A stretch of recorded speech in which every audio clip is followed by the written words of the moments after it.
자, 바이오도 한번 우선은 풀어보셨던 시험 문제 위주로 좀 중요한 거 위주로 해보고, 그리고 제가 또 한번 문제 유형 한번 다양하게 보여드려 볼게요.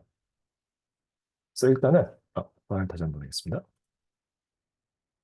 역시 이것도 바이오도 이제 맞추신 문제는 거의 다 맞추셔가지고, 이제 모든 거를 다 보진 않을 거고, 좀 여러분들이 좀 많이 곤란했던 거, 중요한 거 위주로 볼 테니까, 혹시 제가 보지 않고 넘어가는 거 중에서 질문 있거나 한번 보고 싶은 거 있으면 저한테 채팅을 알려주세요.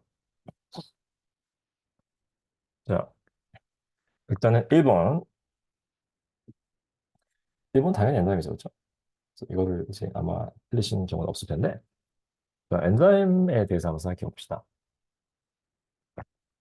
사실 이 페이퍼에서 엔자임에 대한 문제가 굉장히 많이 나왔죠. 여러 가지 엔자임에 대한 에스펙트를 제가 들어봤는데, 엔자임이라는 거를 정확하게 디파인해 보자면은, 엔자임의 기능이 뭐냐라고 물어본다면은, speeding up the reaction이잖아요, 그죠? speeding up biochemical reaction, speeding up biochemical reaction.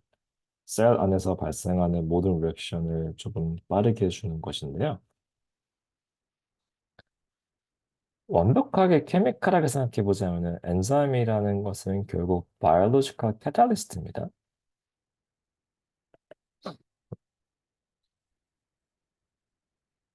자, 케미컬을 생각해 보시면요. 캐탈리스트라는 것은 리액션을 빠르게 해주는 거예요. 그죠? 그러니까 불가능한 거를 가능하게 바꿔주는 건 아니고요. 원래 되긴 되는 건데 좀 느린 건데 느리긴 하지만 되긴 되는 건데 좀 빠르게 해준다는 느낌입니다. 그래서 불가능을 가능하게 해준다로 생각하시면 틀린 건데요. 예를 들어서 한번 심볼리카에 그려보자면은 여기에 엔자임이 있고 이 엔자임에 이제 액티브 사이트가 있을 거 아닙니까? 그리고 엔자임의 타겟이 여기 substrate이죠. substrate이라는 것은 엔자임이 이제 액션을 할 그 대상, target of the enzyme. 근데 얘가 이렇게 바인딩 해가지고 일단 붙어야 돼요. 붙을 때 모양이 딱 맞아야 돼요. 그래서 이렇게 붙어 있는 거를 엔자임 substrate complex라고 부르죠. 그리고 바인딩이 엄청나게 스페시픽해야 됩니다. 모양이 조금이라도 안 맞거나 어긋나면 기능할 수가 없어요. 그리고 그러면은 이제 엔자임이 리액션을 캐탈라이즈 해가지고 substrate이 리액션을 겪어서 프로덕트가 되었습니다. 뭐 저는 뭔가 부수는 걸 그랬지만은 반드시 부서져야만 하는 건 아니고 그죠? 부수는 리액션일 수도 있고 아니면 뭔가를 빌딩하는 걸 수도 있습니다. 일단 저는 그냥 부수는 걸로 한번 예를 들어봤어요. 그래서 이건데요. 일단은 엔자임이라는 것은 빠르게 해주는 거니까 자, 불가능을 가능하게 해주는 건 아니에요. 그러니까 지금 같은 경우는 예를 들어서 얘가 지금 두 개로 잘라져가지고 이게 된 거잖아요. 그러면은 엔자임이 없었어도 쟤는 두 개로 뽀개질 운명이었던 거야. 그죠? 그게 말되죠? 왜냐면은 엔자임이라는 것은 발생은 하는 건데 느린 거지만 빠르게 주는 거니까요. 그래서 진짜 엄청 스트릭트하게 보자면은 엔자임이라는 것은 불가능을 가능하게 해준 존재는 아니고 엔자임이 없어도 어차피 되긴 될 거였는데 조금 느린 상황에서 빠르게 된다라는 상황입니다.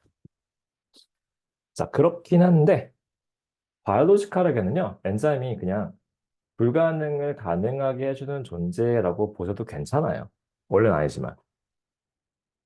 왜냐면은 어차피 너무 느리면 죽습니다. 예를 들어서 다이제션 챕터를 아직 안 배우셨겠지만은 다이제스티브 엔자임을 한번 생각해 볼게요. 다이제스트 엔자임을 소화를 시킨다. 그래서 예를 들어서 내가 막 먹었어요. 배고파가지고 피자 시켜 먹었어. 그럼 피자가 있으면은 피자를 먹었을 때 리피드를 라이페이즈라는 엔자임에 붙여가지고 소화를 시켜줄 거란 말이죠. 그럼 잘라져가지고 패티 에시드 만들어질 건데 그러면 다이제스티브 엔자임이라는 것은 내가 먹은 음식을 소화시키는 건데요. 그럼 다이제스트 엔자임을 빠르게 해주는 거니까 그러면은 다이제스티브 엔자임이 없어도 소화가 되는 거야. 그죠? 느릴 뿐. 근데 많이 느려요. 피자를 먹었어. 근데 배가 안 불러져요. 왜냐면은 피자를 먹었을 때 그 피자를 부셔가지고 피자 안에 들어있는 에너지를 내 몸속에 넣을 때까지 한 달 걸려요. 자, 그러면 죽어요. 그죠? 내가 지금 굶어 죽어가고 있어. 내가 한 달 전에 밥을 안 먹어가지고 오늘 굶어 죽는 중이에요. 지금 막 먹어도 안 돼. 왜냐면 지금 먹은 거는 한 달 후에 배가 불러주니까. 이거는 굉장히 불편하죠. 뭐 불편한 게 문제가 아니고 생존이 불가능합니다. 그러니까 이런 경우는 다이제스티브 엔자임이 불가능을 가능하게 바꿔주는 건 아니에요. 가만히 내버려둬도 리피드가 소화가 되긴 했을 거야. 근데 소화되다가 내가 죽었겠지. 그러면 그건 의미가 없으니까 그냥 엔자임이 리액션을 발생시켜 준다라고 봐도 괜찮습니다. 자, 그래서 물론 그렇게 쓰지 않겠지. 그래서 쓸 때는 빠르게 준다라고 하지만 마음속에서는 엔자임이라는 것이 셀 안에서 생명체가 살아가기 위해서 필요한 여러 가지 리액션을 발생시켜 주는 존재라고 보시면 됩니다. 그래서 실제로 아니지만 그렇게 봐도 괜찮아요. 왜냐면 일단 바이올로지에서 가장 중요한 목적은 살아있는 거니까. 그죠? 죽으면은 뭐 상관이야. 그죠? 살아야지 일단. 그래서 그런 상태고요. 자, 2번도 엔자임인데요. 엔자임의 액티비티를 보고 싶대요. pH가 13에서 1로 떨어지는 중이라면은 엔자임이라는 것은 원래 자기가 제일 좋아하는 옵티멈 pH를 가지고 있지 않습니까? 약간 이런 식으로. 그래서 pH를 바꿨을 때 엔자임의 액티비티가 제일 잘 되는 요 순간을 옵티멈 pH라고 부를 것이고요. 엔자임마다 자기가 좋아하는 pH가 다 달라요.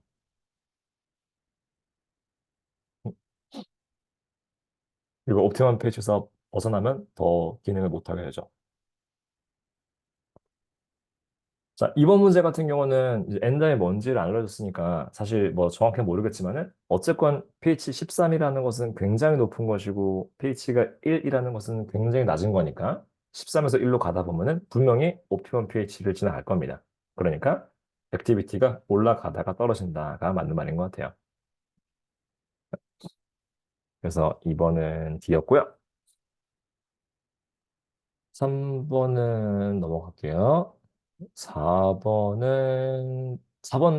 되게 많이 틀리셨어요. 4번은 정말 거의 다 틀리셨는데 4번은 다 똑같이 틀렸어요. 제가 따로 코멘트를 드렸지만은 4번 틀리신 경우는 전부 다 dominant allele의 frequency에 대해서 좀 오해를 하신 것 같습니다. 그러니까 dominant라는 게 대문자로 쓰는 거잖아요. 그러니까 만약에 G라면은 대문자 B를 뭐 black fur이라고 하고 소문자 B를 white fur이라고 합시다. 그러면은 항상 G는 두 개씩 필요하니까 얘들은 대문자 B, 대문자 B는 검정 G를 만들 것이고 소문자 B, 소문자 B는 당연히 하얀색 G를 만들 것이고 근데 대문자, 소문자가 회색이 아니고 검정이 된다라는 규칙이 있었습니다. 그것이 더미넌트의 의미예요.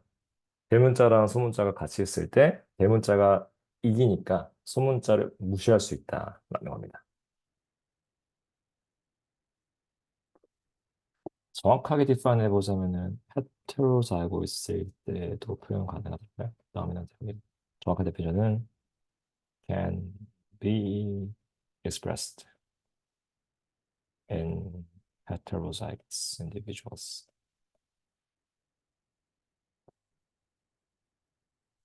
이렇게 말하면 될 것 같아요.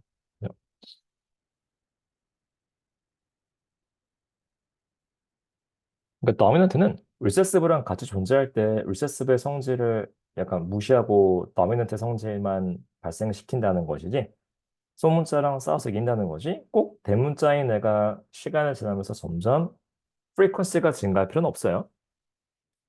보통 그렇긴 할 거예요, 근데 아마. 왜냐면은 좀 이볼루셔너리하게 봤을 때 퍼플레이션 제네틱스를 보자면은 어쨌건 그 상황에서 조금이라도 유리한 성질을 가지고 있는 성질을 가지고 있는 애들이 더 잘 사잖아요, 그죠? 근데 대부분의 경우 어떤 병 같은 경우는 병이 안 걸린 게 도미넌트고 병에 걸린 게 리세시브입니다.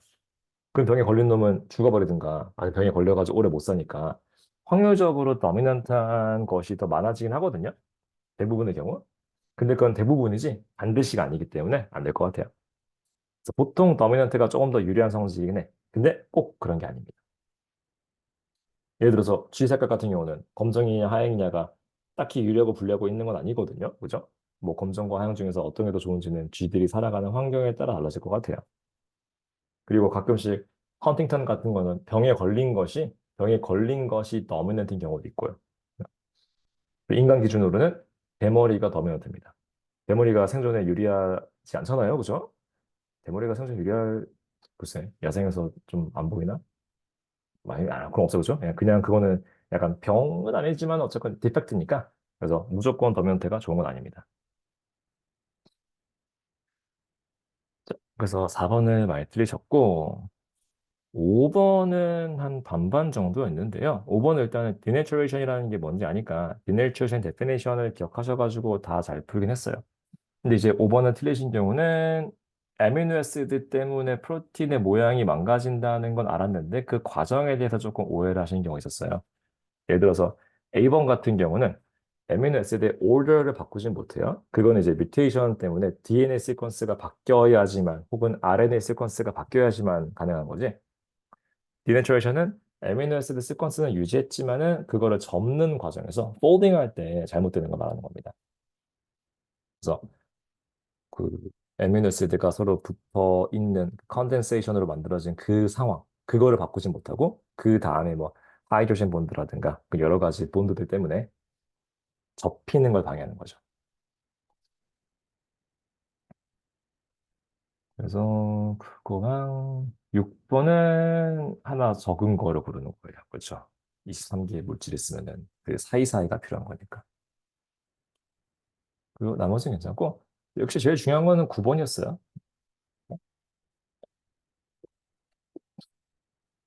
9번은 제가 6점을 들었는데, 사실은 이거 6점에서 최대 8점까지 나온 토픽이거든요. 롱에스로 등장한 토픽입니다.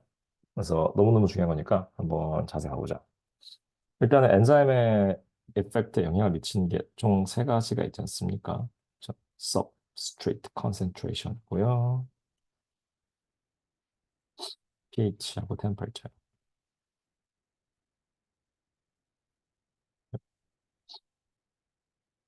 그리고 기본적으로 describe 이라고 했잖아요. 그죠? 요거 그냥 팩터를 리스트하는 것만으로 끝내고 넘어오셔가지고 3점 깎인 사람 되게 많거든요. 그래서 항상 바이오는 그 조심하세요. 월딩에. 내가 진짜 문장을 안 쓰고 넘어갈 수 있는 거는 문제에서 list, identify, 아니면은 state. 자, 이렇게 물어보는 경우는 맞아요. 문장도 필요 없이 그냥 단어로 대충 쓰면 되는 문제입니다. 아마 1점짜리, 최대 2점. 대부분의 경우가 describe 하고 explain인데 이 경우는 무조건 일단 full sentence가 나와야 되고요. 설명이 들어가야 돼요. 그래서 9번 같은 경우는 팩터만 나열하는 거 가지고는 네, 어쨌건 팩터 점수는 드리긴 했습니다만은 절대로 부족하고요. 항상 액션 verb가 뭔지 생각하세요. 가장 운 나쁜 경우는 evaluate, justify. 얘네가 이제 최근 들어서 비중이 엄청 올라가는 거예요. 옛날에는 나오다 말했는데 요즘에는 무조건 나온다 보시면 돼요. 만약 기준. 얘는 좀 까다롭습니다.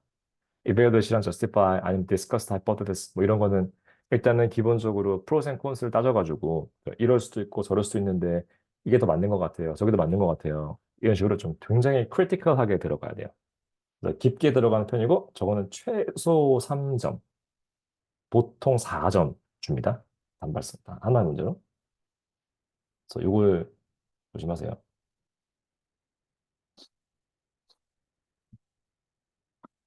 일단 얘는 설명만 제대로 들어가면은 괜찮았어요. 그죠? 그래프를 그리는 거는 필수가 아니었고요. 그냥 한번 그래픽컬하게 보자면은 엔자임 액티비티라는 것은 결국 pH랑 템퍼레이처랑 그리고 substrate concentration 때문에 바뀌는 거였는데 pH는 아까 그렸죠?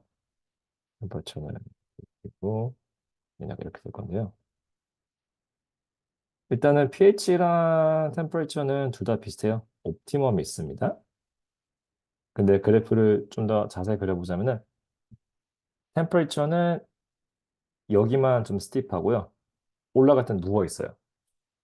왜냐면은 디네이처레이션이 발생하는 구간이 pH가 너무 높거나 너무 낮거나 너무 뜨겁거나거든요.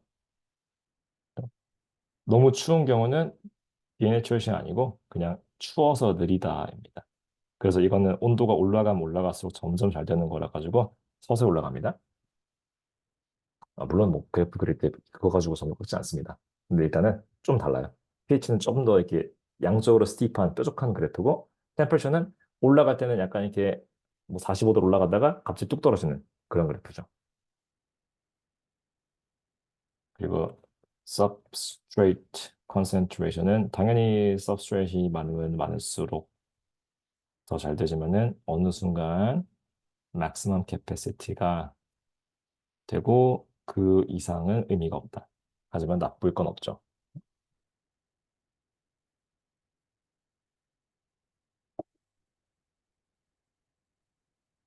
이게 제일 중요한 거였고요.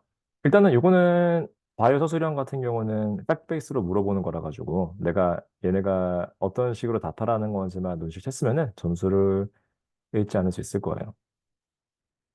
근데 이제 단기적으로 더 큰 문제가 되는 거는 서술형이 아니고 페이퍼 2 혹은 이번에 새로 생긴 페이퍼 1B 여러분이 첫 타자로 보게 될 거기 나오는 이제 실험 형태인데 자, 이번에 펄크가 바뀌면서 모든 과학이 다 실험 문제 비중이 되게 많이 올라갔습니다. 근데 바이오는 사실 별 상관없는 게 바이오는 원래부터 실험 문제가 많이 나왔어요. 다른 과학에서 실험 문제 없을 때도 혼자서 꿋꿋하게 10년간, 20년간 혼자서 계속 데이터 문제를 냈던 애거든요.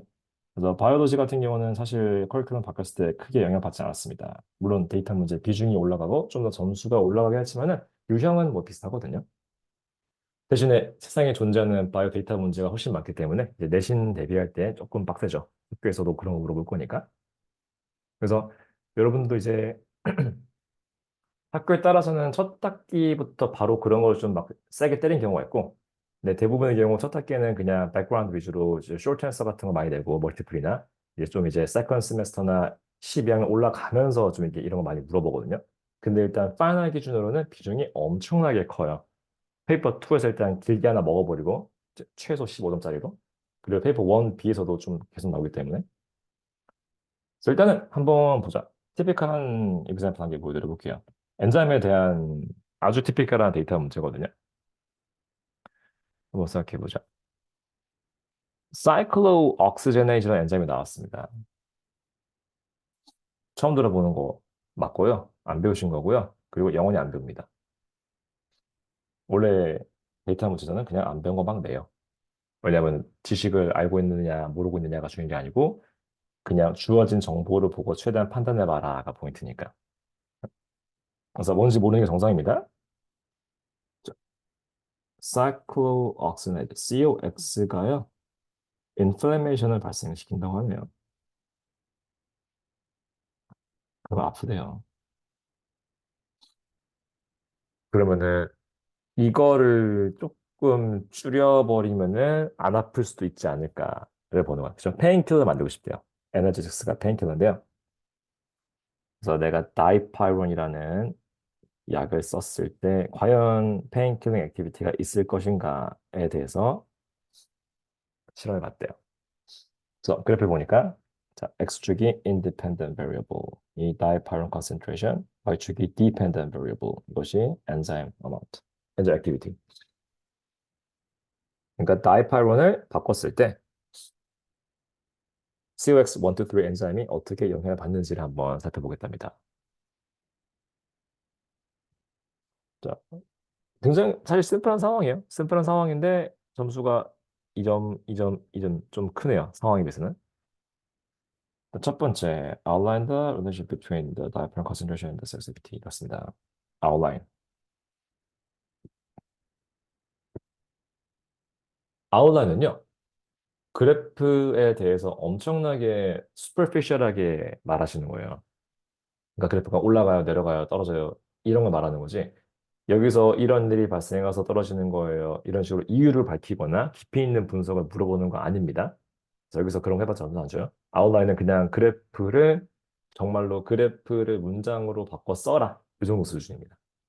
그래서 눈에 보이는 것만 답하시는 겁니다. 그래서 COX3가 이거니까 이거 뭐 누가 봐도 1초 만에 떠오르는 포인트는 내려간다. 그죠? 1점을 줄 겁니다. 자, 세컨 포인트를 어떻게 받을까요? 내려가는 건 맞아. 아, 물론 그냥 내려간다 하시면 안 되고 정확히 써야 돼요. 다이파이론 컨센트레이션이 올라갈수록 엔자임 액티비티 for COX가 떨어진다. 뭐 이런 식으로 항상 full sentence로. 그래서 아웃라인은 그래프에 대해서 깊게 보는 건 아니고 그래프 생긴 거를 대충 문장으로 바꿔주는 건데 그래서 보통 1점을 주는데 뭐 요즘에는 1점 안 주고 2점을 주거든요. 구간을 쪼개셔야 돼요. 왜냐면은 사실 다이파론이 올라갈 때 COX3가 떨어진다라고 말할 수 있는 구간은 좀 오른쪽에 가서잖아요. 그죠? 그러니까 뭐 정확하게 뭐 어디서부터는 올라가고 어디서부터 내려가 이렇게 정확하게 구분 질 필요 없고요. 적당히 다이파론이 로우 컨센트레이션 할 때는 COX3 액티비티에 영향이 없습니다. 근데 다이파론이 하이 컨센트레이션 일 때는 다이파론이 많아질수록 COX가 떨어집니다. 이런 식으로 구간 쪼개가지고 1점씩 받으시면 됩니다. 그래서 그래프 하나에서 트렌드가 여러 개 있는 경우는 그 구간별로 1점이다 생각하시면 돼요. 이거 그러니까 약간 기술이죠, 그렇죠? 자, 두 번째. This whether diapyron inhibitor of CX2. Whether diapyron inhibitor of CX2가 되겠네요. 이건데 역시 이것도 딱 보자마자 1초 만에 든 생각은 일단 아니겠죠. 그렇죠? 아닌 것 같아요. 그래서 아니다라고 하면 될 것 같고 세컨 포인트를 생각해 보자. 자, 어떻게 추가를 하면 될까요? 1점을. 아니긴 한데 맞을 수도 있을 거예요. 왜냐하면은 지금 떨어지는 중이라 가지고 아주 살짝만 엑스트라폴레이트 해보자면은 요 이후 시점에서 떨어질 확률이 있겠죠. 네. 그러니까 내가 테스트한 레인지 안에서는 다이파론이 많아져도 스웩스2가 딱히 떨어지지 않기 때문에 내가 테스트한 레인지 안에서는 이니비터 아닌 것 같은데 내가 테스트한 레인지보다 더 바깥쪽, 더 higher amount인 경우에는 COX2의 이니비터일 수도 있습니다. 그래서 그거를 두 개를 끊어주시는 거예요. 그래서 A번 같은 경우는 그냥 high to low concentration을 비교하는 느낌이었고요. B번은 within the range tested 하고 outside the range 두 가지를 보는 겁니다. 좀 약간 되게 오픈 마인드로 보셔야 되는 건데 근데 이거는 뭐 그래프가 누가 봐도 여기 뻥 뚫려 있어가지고 수상하니까 그죠? 뭐 쉽게 상상할 수 있을 거예요. C번. 그래서 약으로 써도 되네요. evaluate.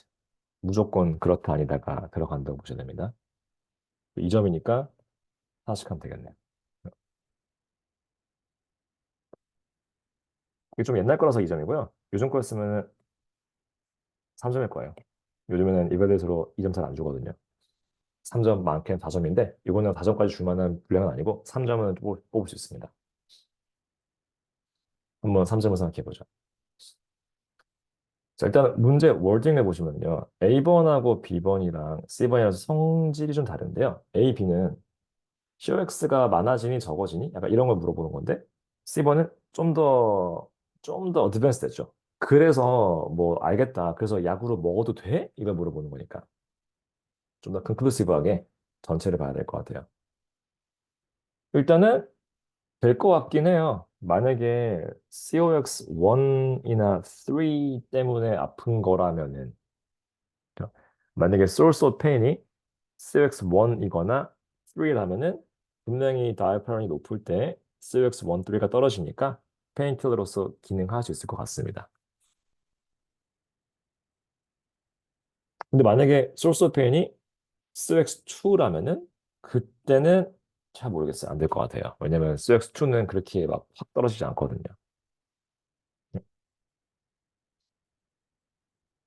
자, 그리고 이게 A번, B번처럼 이것 때문에 올라가니, 이것 때문에 내려가니, 이렇게 물어보는 게 아니고, 물질과 물질 관계를 물어보는 게 아니고, 약으로 써도 되냐라고 물어봤어요. 요거는 어쩔 수 없이 세이프티 이슈에 대한 얘기가 들어갈 수밖에 없는 질문입니다. 왜냐면은, 예를 들어서, 자, COX1하고 3가 줄어들잖아요. 그죠? 근데 다이파이론이 100이나 1000 정도 가야지 떨어지거든요. 뭐 1에서 10까지는 사실 이펙트가 거의 없어요. 그러니까 다이파이론을 먹어가지고 COX를 떨어뜨려가지고 안 아프고 싶은 기분이라면은 한 100에서 1000은 먹어야 되는 건데 그 양을 인간이 먹어도 되는 양인지는 모르겠습니다. 그죠? 만약에 인간이 10 넘게 먹으면 죽어. 그러면 이거 못 쓰는 거잖아요. 아, 100 먹으면은 안 아파질 거예요? 안 아파지겠지, 죽으니까. 그죠? 그건 안 되잖아요. 나는 살아있는 상태는 안 아프고 싶은 거지. 그죠? 죽어서 영원히 안 아프고 싶은 건 아니니까. 그렇기 때문에 요렇게 그래프만 봤을 때는 양이 많으면 떨어진다는 걸 보이시면은 이것만 가지고 봤을 때 과연 저 정도를 진짜 먹어서 괜찮은지는 전혀 테스팅이 안 된 거거든요. 지금 뭐 동물 실험한 것도 아니고요. 그렇기 때문에 세이프티에 대한 것이 검증이 안 됐습니다.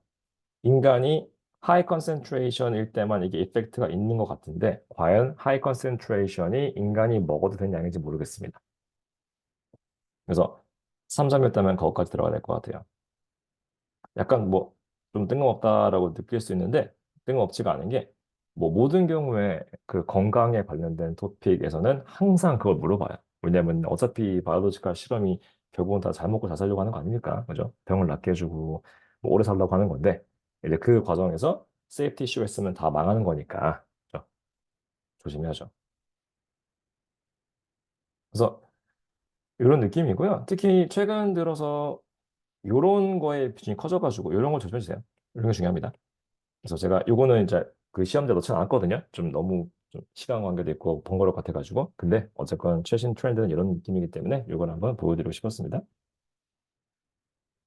슬금은 되었고 여러분 혹시 추가로 뭐 궁금한 점 있거나 뭐든지 뭐 문제도 그렇고 아니면은 그냥 IB에 관해서 전반적으로 공부 어떻게 하면 좋을까요? 앞으로 어떻게 살아가면 좋을까요? 저는 이제 대학교 어떻게 갑니까? 뭐든지 그냥 이슈 있으면 저 일로 연락 주시면 제가 답변 드리니까 이로 연락 주세요. 그래서 우선 오늘 여기까지 보도록 하고 수고하셨습니다, 여러분. 또 이슈 있으면 연락 주세요. 안녕.